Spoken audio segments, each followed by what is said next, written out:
Welcome to INKOnversation, the podcast that fuels your entrepreneurial spirit, brought to you by Inkomoko. We deliver thought-provoking conversations with industry leaders, game changers, and unsung heroes, all making an impact in their communities and shaping the future of business. Let's grow together and transform the world, one business at a time.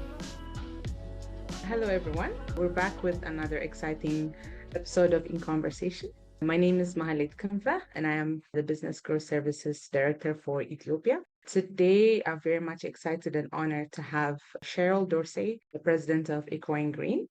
You have accomplished so much to date. I would like to also invite you to share who you are and also a bit about your professional journey. Thank you so much for having me, Mahlet. It's so lovely to meet you. I love talking about social innovation.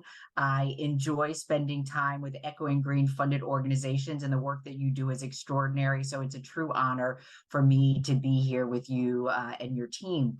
I have been a part of the social innovation field for a very long time, almost 30 years now. But before my career in social innovation, I had a fairly disparate and some would say meandering career. I started out in college studying history, but it overlapped with my interest in caring for people, in my interest in science and medicine. So I ultimately went off to medical school because I was interested in becoming a pediatrician and working with children.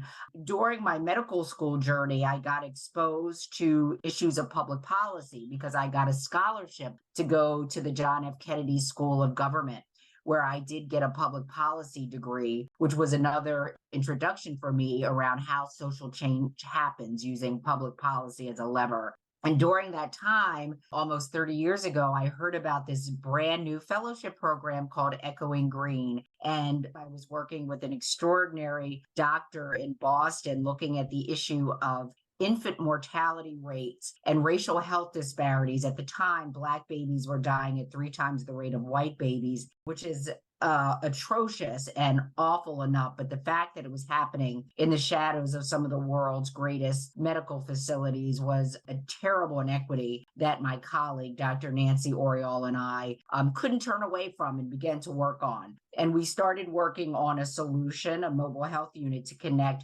community members into existing services. But like all startup entrepreneurs, we had no money and no connections. So we heard about this new fellowship called INKOnversation. I applied for it, was honored enough to receive one back in 1992, and it really did change the trajectory of my professional life and brought me into this wonderful community of social innovators. And I'm still at it.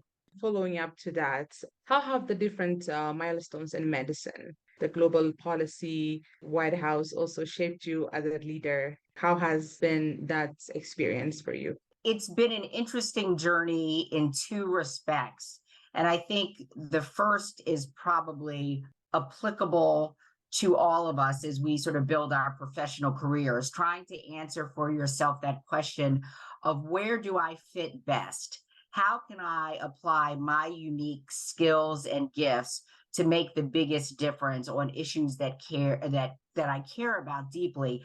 And for me, it took me a while to figure that out. So I had to try a variety of different hats on, try a variety of different roles to figure out where I thought I could best apply my skills to make a difference. So I tried medicine, but it was hard for me to treat one child at a time when I realized there were structural factors preventing them from having a true opportunity to thrive. I tried public policy, working at the highest levels of the US government, but I found that the bureaucratic infrastructure and bureaucracy was maddening to me. It was just too slow. I was also an advocate. I didn't want to compromise on the things that I believed in. So recognize that that was not necessarily a good fit. I tried going into the private sector for a few years, but I recognize I am not motivated by a profit margin. I'm motivated by social impact. So it's a matter of figuring out what makes most sense for you and the legacy you want to leave professionally. That was the first thing.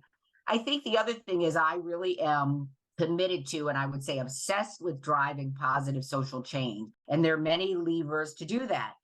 You can do it through policy. You can do it through advocacy. You can do it through innovation. You can do it through narrative change. And so I wanted to try a variety of different roles to figure out a way that I thought best drove social innovation and social change. And I think I landed in social innovation because innovation is a methodology for leapfrogging current constraints. And that was very appealing to me as someone who doesn't think change is happening fast enough to make lives better for more people. That is very true. I agree. You have been featured as one of the America Best Leaders by the US News and also the Center for Public Leadership at Harvard Kennedy School. What is for you, what contributes the most of being the best leader? Well, I'll say up front, Mahlet, I'm not sure I deserve those honorifics, but I was privileged to be included on those lists. But I do think a lot about leadership because I work with many leaders and I'm exposed to the work and the learnings of many leaders. And I think one thing is to stay curious and always be learning. And I find that the older I get, the more I know, the more I realize what I don't know. So the notion that I've got more learning to do and I've got to work harder and absorb more and be exposed to more, I think is an important trait for some of the best leaders because circumstances change, our context change. So you have to change as a leader and you've got to get smarter. You've got to understand the data that is coming into you at all times. So always being a student of the world, I think is very important. And then I think far too often we forget first principles. It's not fancy advice, Mahlet, but the notion of being humble and respectful, I think is so important. But I often think that ego and hubris allow some leaders to separate themselves from the folks they serve or the folks with whom they work. And I think that is a terrible mistake for a leader because I think you get your ability to lead, to learn, to give back by working in service to others. That is very true. And powerful words that you've shared, Cheryl. While we're still at Echoing Green topic, maybe for the audience that doesn't really know much about the Echoing Green Fellowship is a program renowned for supporting countless social entrepreneurs in bringing transformative ideas to life, including public figures like Michelle Obama and our very own Julian and Sarah. They were part of the 2015 cohort. It would be very interesting to know what do you look for in the entrepreneurs you invest in? Yes. So thank you for that question because it really is such an important part of our work. I mean, we run an annual global social business plan competition. And, we receive thousands of applications from all over the world, from 160 countries around the world. And we select, less than 1 or 2% of those who apply to us. So we work very hard to identify qualities and characteristics that we think are highly correlated with being a successful social change agent, a successful transformational leader. And I will say, there are things that we look for in terms of leadership qualities, but also things that we look for in terms of the business plan that's submitted. And I would say the entrepreneurial qualities are far more important than the business plan because we fund at such an early stage. We know that almost immediately that business plan will no longer be relevant because context changes. The input you get as you're building your organization changes. So as I said, we really rely on who we think that entrepreneur is. And we think there are a couple of really important qualities that makes a social entrepreneur highly successful. The first thing is purpose and passion. Do you care deeply about the issue or community with whom you're working? And it's clear, I spent some time with the Inkomoko team, not just Julian and Sarah, but a broader group. It's so clear how deeply committed you are to the work and to the communities you're serving. And startup organizations and startup work is incredibly hard. So often you only have your purpose and passion. You don't have money, you don't have support, you don't have infrastructure. So purpose and passion really matters. Also, perspective and resilience. I think you all know as well as I do that failure, obstacles are an incredibly important part of building new enterprises. If you're not failing, you're not innovating, you're not reaching high enough, you're not trying and testing and iterating. So you're going to fail. How do you get up and continue on? So you've got to be resilient and have a sense of how you persevere. we also think very hard about how leaders think about their work within a larger movement, right? Because no one organization is big enough, powerful enough to drive the systems change required. So you've got to see yourself as part of a broader movement, as something larger. So having that historical perspective, where you sit in a broader movement and what you think your role could play in that larger movement, moving towards transformation and understanding how you're going to inspire your stakeholders to action is really important. And then something that we talk about at Echoing Green, which we certainly saw in Julianne and Sarah, is this notion of resource magnetism. How are you able to attract others, other people, resources, money, publicity, board members to your cause? And that stickiness as a leader, we find, is a very important quality for successful social innovators. So that should give your audience and your colleagues a sense of how we think about this process every year. Definitely. Yes, exactly. Of all this, transformative ideas you've been seeing, are there any ideas that has taken root in Africa through this program or who've completed this program, but has a base in Africa?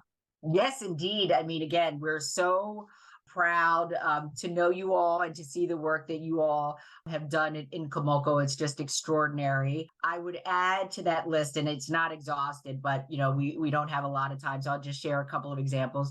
So I think about Shining Hope for Communities, run by the extraordinary Kennedy Odede, founded by Kennedy and Jess Posner Odede, now the largest community development organization in Kenya.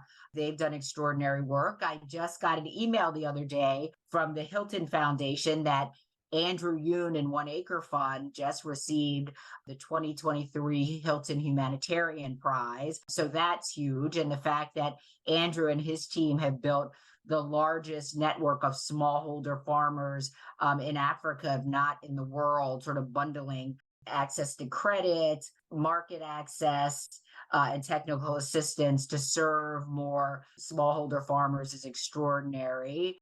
And I look at efforts like African Leadership Academy, founded by Fred Schwaneker and Chris Bradford, that really did a beautiful job of shining a light on the extraordinary talent that exists on the African continent, and how you focus on building the next generation of ethical leadership that is there in abundance, and creating a pipeline for these next generation of scholars and learners and doers. So those are just a few, and I've left out so many, but that should give you a sense of the extraordinary social innovators, including you all at Inkomoko, that are at work on the continent. Yes, amazing. Maybe also specific to Ethiopia, where I'm based at.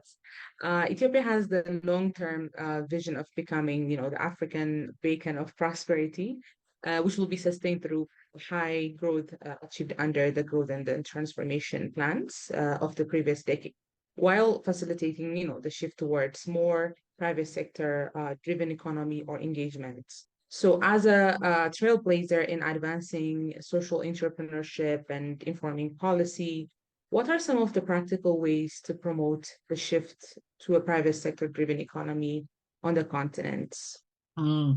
That's a big question, Mahlet, totally above my pay grade, but you can see what governments have done around the world to create that kind of ecosystem, as you said, to support the growth of a private sector driven economy. And it's a comprehensive, holistic set of policies and activities. It's things like hospitable and enabling policies that allow entrepreneurs and businesses to thrive. So what do the policies look like in terms of access to credit? What does the banking infrastructure look like? How do you think about setting up technical assistance vehicles to help SMEs grow and thrive? It also requires sort of narrative shift work, sort of the power of business. And in most countries, it really is SMEs that are the major employers. So telling the stories of the importance of entrepreneurship and business development to driving economies forward. I do think also good governance practices to ensure transparency, reduce corruption, ease and facility of information transfer, all of the things that are required to build an infrastructure that allows you to build your economy. And I have no doubt that the government is thinking about that. It then becomes all about execution and the ability to put those pieces in place. Yes, very true. And maybe in addition to that, through the lens of your lens of social entrepreneurship, what does the world look like in 2030? I am both an optimistic pessimist and a pessimistic optimist. So on the one hand, we all look across the world and we have just so many challenges ahead of us. Climate change, racial injustice, wealth inequality, backsliding of democratic practice around the world. We've got a lot of work to do. And I do think that our current governmental structures are not set up to solve them in the way that we need them to solve these problems. But on the other hand, because I have the privilege and honor of working with so many social entrepreneurs and social innovators, it does give me hope that you've got millions of leaders out in the world who are not waiting. They are not waiting for anyone to come to save us. They are rolling up their sleeves and going about innovating, disrupting, trying to change inequitable and ill-functioning systems. And their innovation, their creativity, their imagination, their commitment is just dazzling. It's really inspiring. And my sense is that if enough innovators can come together, keep doing their work, scale their work, have an enabling ecosystem that best supports them, then I think we've got a chance to really tackle these issues and create a 21st century that really unlocks the potential of so many people around the world. So I think on balance, Mahlet, I'm hopeful because I see so many social innovators at work every day around the world. Talking about challenge, you have shared in the past that one of the biggest challenge facing the social entrepreneurs is perception of maybe it's too risky. Well, as Inkomoko, we work with entrepreneurs largely with the youth, women, from refugee to hosting community populations in various countries in Africa. Why is important to shift the risk perception and some of the solutions? Maybe if you can tell us you have leveraged or seen action to shift that? I think that the world and those in power use the term risk to exclude more of us. Risk becomes another way of othering a whole group of people and diminishing and marginalizing people. And so I think the first thing is to recognize what it is. It's a way to exclude, not include. So I think being true to principles of justice and equity, calling out this false narrative and framework, there's nothing to disprove that assumption and that assessment better than demonstrating the success of the entrepreneurs with whom you work, providing them with the technical assistance and capital to build their businesses and to begin to dramatically increase their livelihoods and their opportunities. That's the way we disrupt that framework. And then I think increasingly more of us are going to have to sort of leave our entrepreneurial positions to go into policy work and governance work to fundamentally change the rules of the road. So imagine if, after all you've learned at Inkomoko, you take on a role in government or in the private sector and have the responsibility for shifting risk management policies, creating new conditions for businesses and who's considered fundable and who is not. That would make a huge difference as well. So another reason I like social innovation is because it's this extraordinary talent pipeline that once you invest in leaders like those at Inkomoko, you can go off and do many other things and influence how the broader system works. Yes, very true. And maybe a follow-up to that, why are the social justice and equity key pillars in any entrepreneurial journey? I think equity and justice are in many ways our North Star, right? We all need values and principles that help guide us because so much of our work changes depending on circumstances. You've got to pivot, you've got to iterate, you've got to retrench, you've got to shift your planning. But what should never shift are some of those core values and what it is you're fighting for, what it is you're building towards. And I think that in particular, equity equity is critical because equity as well as justice are linked very closely to the notion of inclusion.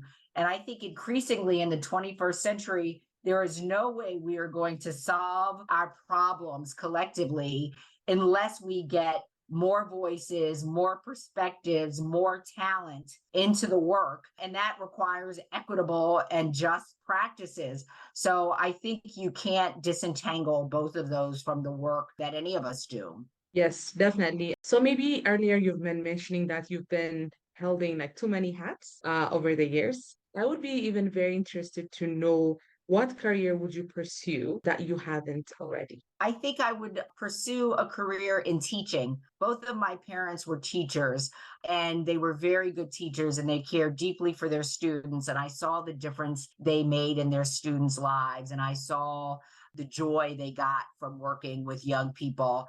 And I experience a lot of that in my work already. I get to work with a lot of young people and be inspired by them, learn from them, and hopefully give a little bit back. And I think I would greatly enjoy that give and take. So maybe when I retire, that's my next career.